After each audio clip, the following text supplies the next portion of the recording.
Hi. Okay, it's like 2 or 3 o'clock in the morning as I'm filming this, but it's important. So, as I always say, please stay and hear me out. If you hear me whispering, I'm not as loud as I usually am. It's because my literal whole family is asleep. I did some stuff today, so I still have makeup on and stuff. So, just 1 second.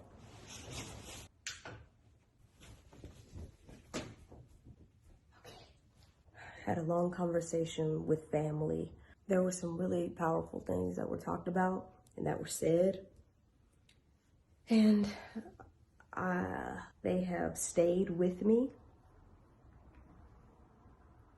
And I can't sleep. And I think it's because I'm supposed to shoot this and share these things with you guys. I have recently a lot, especially on TikTok.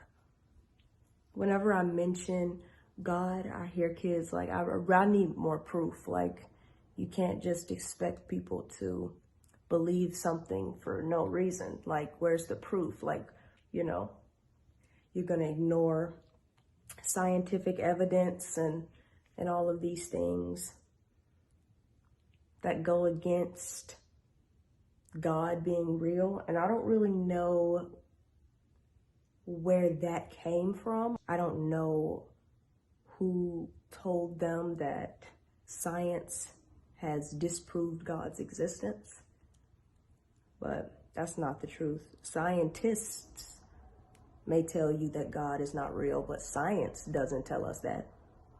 Science actually tells us the opposite, lines up with the existence of a creator, a being higher than us that created these things around us. And I gave an example that I'm going to share with you all, and I need you to bear with me. I'm going to tell you a little secret. This building that I'm in right now, before I go home, I spoke to the owner of it, and he told me something that he told me not to share, but I'm going to anyway with you guys. He informed me that this building that I'm in right now built itself. Now, I know it sounds crazy, but it's the truth and you should believe it. They left the land alone for like over 100 years. Came back to a whole building built, but no one built it. Do you believe me? You don't? Why? Have you ever met the builder of this building? Have you ever seen the builder of this building with your eyes? Do you know their name? Have you ever come in contact, even somebody you know that's met the builder of the building I'm in right now? Do you even know what building I'm in right now? What state I'm in? Where I'm at? None of those things. You don't know any of those things, yet you believe that someone built this building. Why? Is it because the building exists and you know buildings don't build themselves? That's enough proof for you to believe that someone built this building? You're right. It's logical thinking that buildings don't build themselves. And for this building to exist, someone or something had to build it, whether it was man, woman, child, machine, or something else. Someone built this building. If we came across a bunch of abandoned paintings at a junkyard somewhere, what's the first question we would ask ourselves? Be like, who painted these paintings? We wouldn't ask ourselves, I wonder if someone or something painted these paintings. No, the paintings are there. That wouldn't even cross our mind. The first thing our mind would jump to is who painted the paintings, because paintings don't paint themselves. So if a building is proof of a builder and a painting is proof of a painter, and them existing, their existence is all the proof you need to know that there was a builder and a painter, why is creation not proof of a creator for a lot of people in their minds? Why does that not click in the same way? Why is the existence of water and trees and birds and lions and tigers and bears and us humans Why is the existence of us not proof enough when we cannot create any of these things? Doesn't matter how many genius scientists you put in one room and you say, hey, we'll give you as long as you need. We need you to create one drop of water, just one. No, you can't get water that already exists and then, work from there, work on that foundation. No, go from zero, nothing, to one drop of water. How long you need? You could leave those scientists to theorize and experiment until they all die. You get a new generation in there to continue their work. It's not going to matter. You're going to come back to a bunch of failed experiments, theories, and no water. Because we're not creators. We don't create things. We can't give life. I've heard some kids say, well, my parents created me. My mom created me. And they did the act that, yeah, they had sex, which made your mom pregnant. But when I get pregnant, am I putting my little baby's bones together in my stomach? Am I forming their toes and their fingers and creating their brains and giving them eyeballs over these 9 months that I'm carrying them? Am I doing all of that? Surely not. Surely not, because I couldn't. It's more about what I don't do to mess up the process that matters. Don't smoke, don't drink, don't do drugs, Don't do things that's going to endanger the life that is developing inside of me. And the development of life is exactly the most important part of the conversation that I'm having with you guys tonight. Science is not separate from God. It's not God or science. No. Science is the explanation of God's creation, or at least the little part that science understands about it. We've come a long way, over the years when it comes to scientific knowledge, but for everything we know or think we know, there's countless other things that we don't. I'm more interested in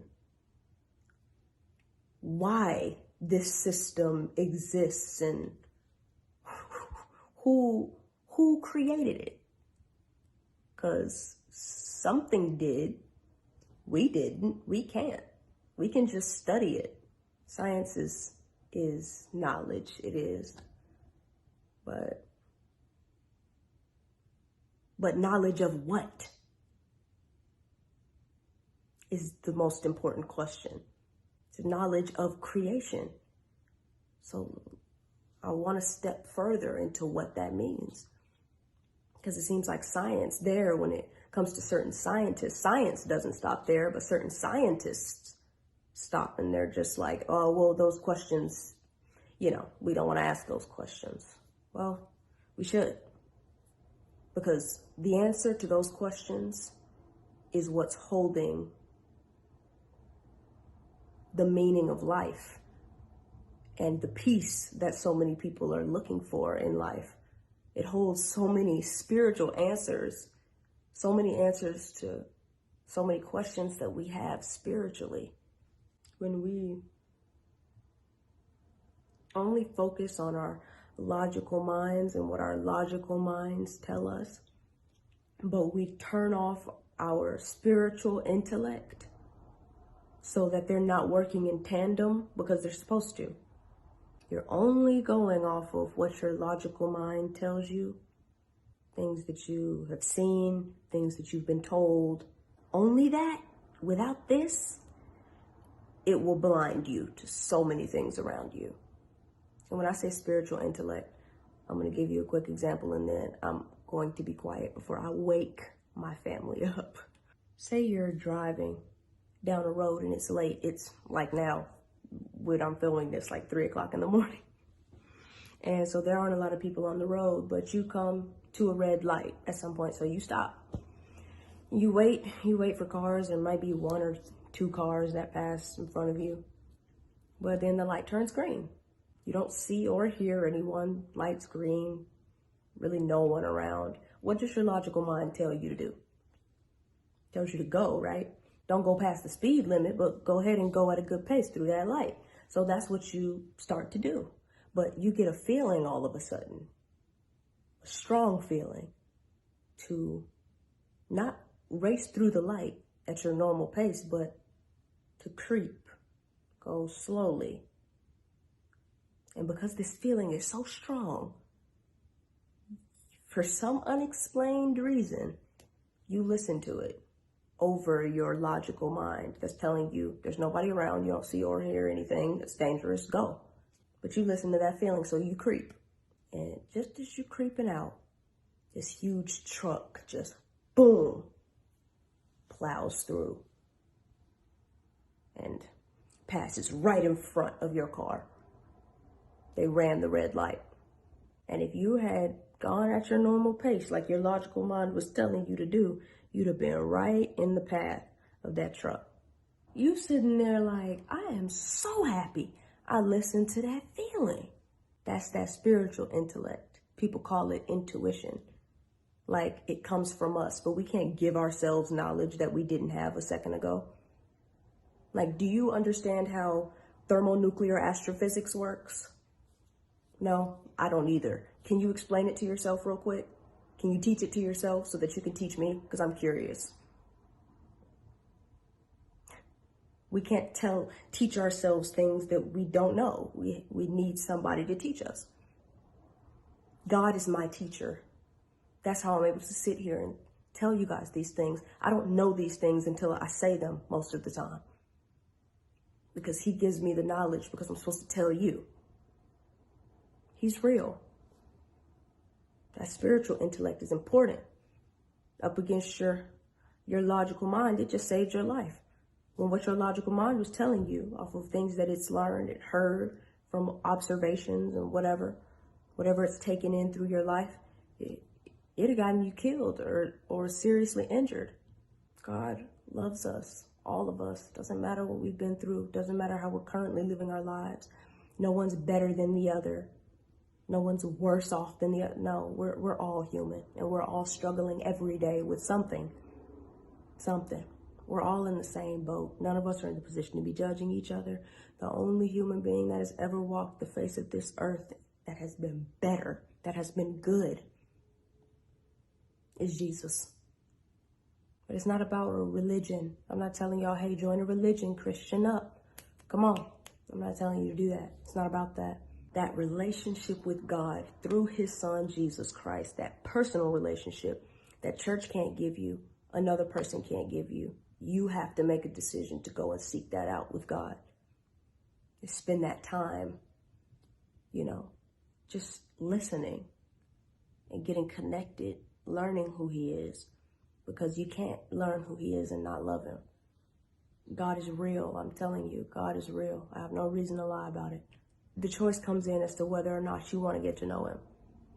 Whether you want to build a relationship with him through his son, through Jesus.